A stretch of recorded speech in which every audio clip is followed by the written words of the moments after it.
Bismillahirrahmanirrahim. Assalamualaikum warahmatullahi wabarakatuh. Perkenalkan, nama saya Muhammad Irgi Jopana. Pada kesempatan ini saya akan mempresentasikan proyek UAS Data Mining yang berjudul Prediksi Diabetes Menggunakan Algoritma Random Forest dengan Optimasi Hypermeter Grid Search. Jadi penelitian ini bertujuan untuk membangun model klasifikasi untuk memprediksi apakah seseorang berpotensi menderita diabetes berdasarkan data kesehatan menggunakan algoritma Random Forest. Jadi yang pertama di sini ada beberapa beberapa import library. Yang pertama di sini ada import pandas, digunakan untuk membaca dan mengolah dataset.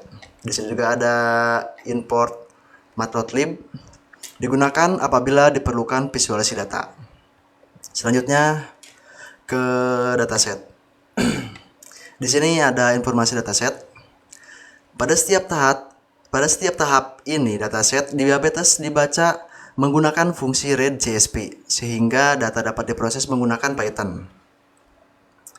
Fungsi head digunakan untuk melihat 5 data. Pertama, agar memastikan dataset berhasil dibaca dengan benar. Jadi di informasi dataset ini ada def.info.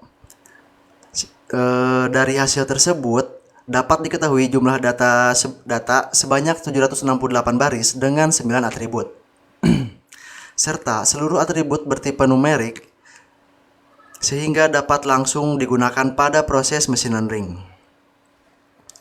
Selanjutnya di statistik dataset. Fungsi describe digunakan untuk mengetahui statistik dasar seperti nilai minimum, maksimum, rata-rata, dan standar deviasi dari setiap atribut. Informasi ini membantu memahami karakteristik data sebelum dilakukan proses klasifikasi. Yang selanjutnya ada distribusi target. Di sini ada def outcome value counts. Tahap ini berikutnya adalah mendistribusi kelas pada variabel target. Outcome bernilai 0 menunjukkan pasien tidak menderita diabetes, sehingga nilai 1 menunjukkan pasien menderita diabetes. Dari hasil tersebut terlihat jumlah pasien non-diabetes lebih banyak dibandingkan pasien diabetes. Yang selanjutnya ada bagian variabel. Nah, ini variabel. Selanjutnya, dataset dipisahkan menjadi 2 bagian, yaitu variabel X berisi seluruh atribut prediktor, sedangkan variabel Y berisi target yaitu outcome. Selanjutnya ada split data ya. Di sini ada split data. Sebelah mana split data? Train test. Ini ya. Ini dataset kemudian dibagi menjadi data training dan data testing. Sebanyak 80% data digunakan untuk melatih model dan 20% data digunakan untuk menguji performa model. Pembagian data dilakukan secara acak menggunakan parameter random state agar hasil dapat direproduksi. Yang selanjutnya di sini ada random forest. Random forest classifier. Setelah data dibagi, dilakukan proses pelatihan menggunakan algoritma Random Forest. Random Forest merupakan algoritma klasifikasi yang bekerja dengan membangun banyak decision tree, kemudian membangun hasil prediksi dari seluruh tree sehingga menghasilkan prediksi yang lebih stabil dan akurat. Selanjutnya di sini ada training model yang berisi fit. Fungsi fit digunakan untuk melatih model menggunakan data training sehingga model dapat mempelajari pola hubungan antara atribut kesehatan dengan status diabetes. Selanjutnya di sini ada prediksi. Setelah model selesai dilatih, dilakukan proses prediksi terhadap data testing menggunakan fungsi predict. Selanjutnya di sini setelah prediksi ada akurasi. Selanjutnya dilakukan evaluasi menggunakan nilai akurasi. Akurasi menunjukkan presentasi data yang berhasil diklasifikasikan dengan benar oleh model. Di sini hasilnya 75,97%, yang berarti sekitar 76 dari setiap 100 data berhasil diprediksi dengan benar. Selanjutnya di sini ada classification report.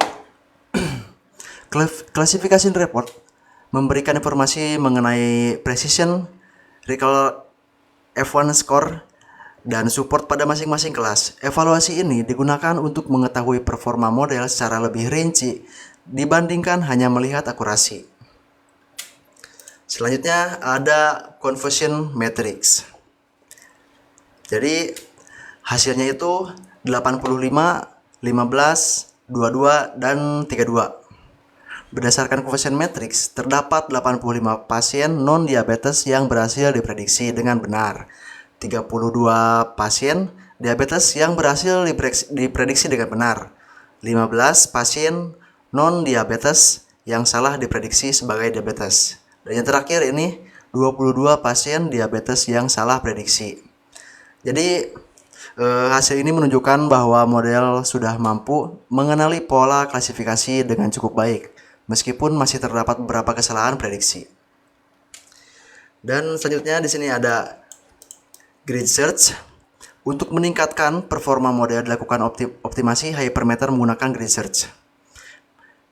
Metode ini akan mencoba sebagai kombinasi parameter secara otomatis untuk mencari konfigurasi terbaik. Dan selanjutnya ada base parameter atau parameter terbaik. Jadi ini hasil. Berdasarkan hasil optimasi diperoleh kombinasi parameter terbaik, yaitu N estimator sebanyak 200, max depth sebesar 15, min sample split sebesar 10, dan min sample lift sebesar 4. Selanjutnya ada akurasi setelah tanning. Akurasi setelah tanning, setelah model diuji kembali menggunakan parameter terbaik, diperoleh akurasi sebesar 75,32%. Nilai ini sedikit lebih rendah dibandingkan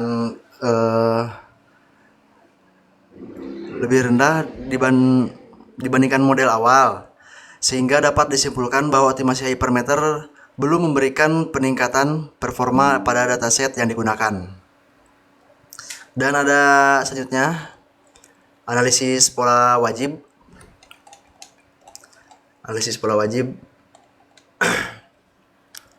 Berdasarkan hasil klasifikasi, model random forest mampu mengenali pola sehubungan antara beberapa atribut kesehatan dengan status diabetes. Atribut seperti kadar glukosa, BMI, usia, jumlah, kehamilan, serta riwayat diabetes dalam keluarga menjadi informasi yang digunakan model dalam membutuhkan hasil prediksi. Hal ini menunjukkan bahwa algoritma random forest cukup efektif digunakan untuk memprediksi risiko diabetes pada dataset PIMA Indians Diabetes. Jadi kesimpulannya, berdasarkan penelitian yang telah dilakukan, algoritma random forest mampu melakukan klasifikasi database dengan performa yang cukup baik. Proses optimasi menggunakan grid search GP berhasil menemukan parameter terbaik, namun belum mampu meningkatkan akurasi pada data uji tersebut. Secara keseluruhan, model tetap layak digunakan sebagai salah satu metode klasifikasi untuk prediksi diabetes. Mungkin cukup sekian untuk presentasi proyek UAS Data Mining ini. Wassalamualaikum warahmatullahi wabarakatuh.